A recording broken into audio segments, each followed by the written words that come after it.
And also, how much do you get to make your songs on my second album? My first from Australia. You have my permission.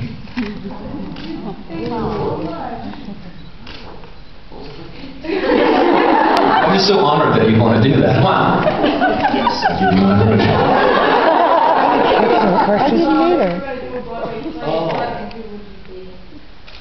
Macbeth. Macbeth is a play that they always screw up. They always mess that play up because they always have to play Lady M as a bitch.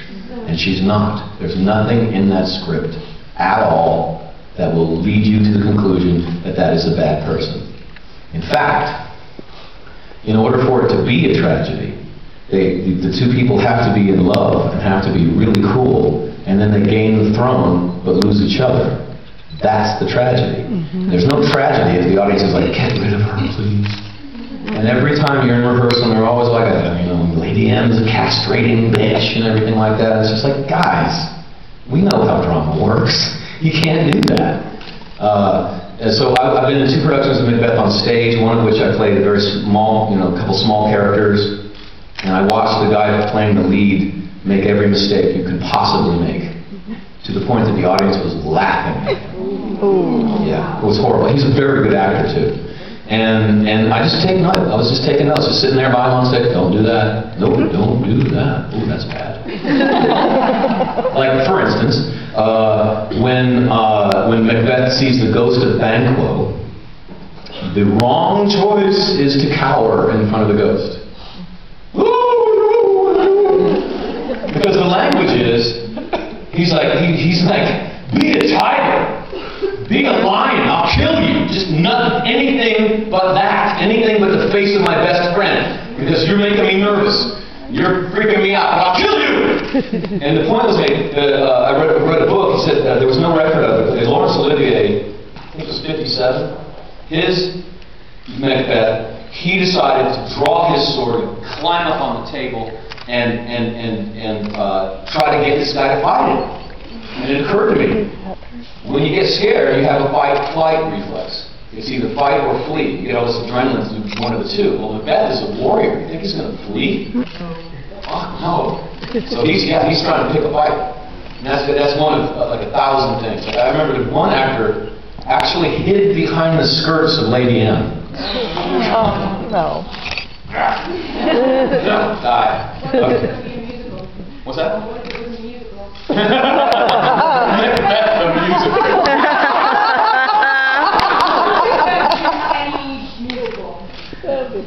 Why would you do a musical? It would have to be a modern musical because I can't do that carousel crap. No. Modern musical. Chicago. Yes. How about Sweeney? Yeah, I'll do Sweeney.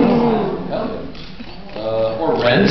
Any of these modern ones that actually have a heart and not just, isn't life perfect? Okay, so I'm really interested in what you had to say online on the February, or I guess on the January question. Somebody asked you if you were a feminist, and you said that you were a humanist. And I'm really fascinated by the study of humanism.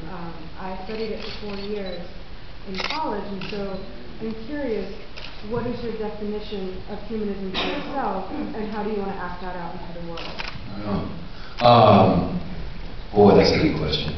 Brings up a whole can of worms, too. See, I think that we're in the middle of a sexual revolution, but we're only half done. So far, only half of the human race has stood up to the other half and said, look, you don't see me as a human being.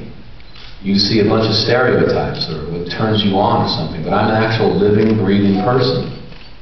That was the feminist movement. And by the way, I helped the feminist movement. I marched for the feminist movement. I gave up 2 summers of my life stuffing envelopes for the ERA. So I can say, I am a feminist, but I'm not. Because it's as weird to call a person a feminist as can you imagine? Hi, I'm a maleist. It's weird. Or I'm a blackist, or I'm a plumberist. Anything that divides humanity up in groups and separates them from each other is not wise. And so I think we're in the middle of an unfinished humanist revolution. The way I think of humanism is, I think I said it a little bit, was just that, we human beings, whenever you meet another human being, there's an ocean of commonality that you're swimming in, and a little tiny stream of difference. And if you concentrate on the stream, you can separate yourself from almost anyone. But the truth is, you're swimming in commonality. Like, we spend 70% of our dream life dreaming the same 10 dreams as everyone else on Earth. These are sex dreams, falling, flying, transportation trouble, like trying to get somewhere and just can't get there, sex. I don't remember all of them. I like sex a lot. I dream about it a lot. But the point is that when you really get into, that's the deepest part of the psyche, the subconscious. That's where all bullshit is torn away. And at that level, we're really the same. So it doesn't matter if it's a old Chinese man. If I meet this guy, I'll start talking about my children. Or I'll talk about music. And suddenly all difference is just wiped away. And you're left with a lot of truth.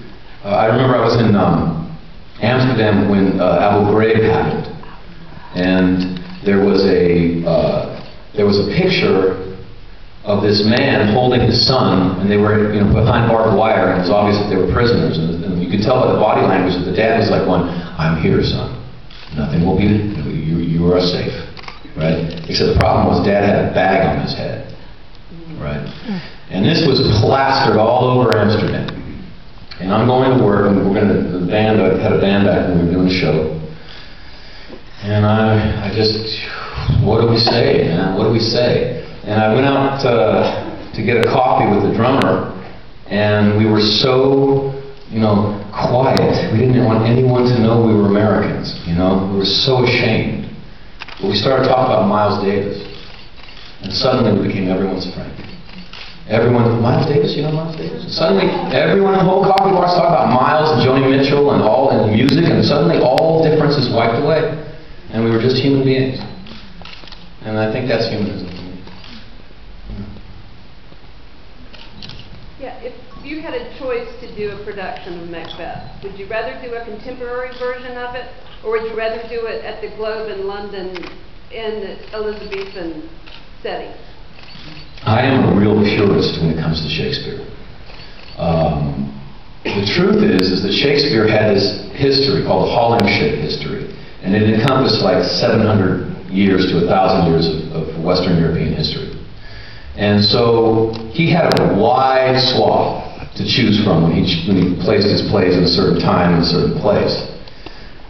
What I find is that when people try to change that, like say try to make Macbeth about gangsters in Chicago or some crap like that, it never works.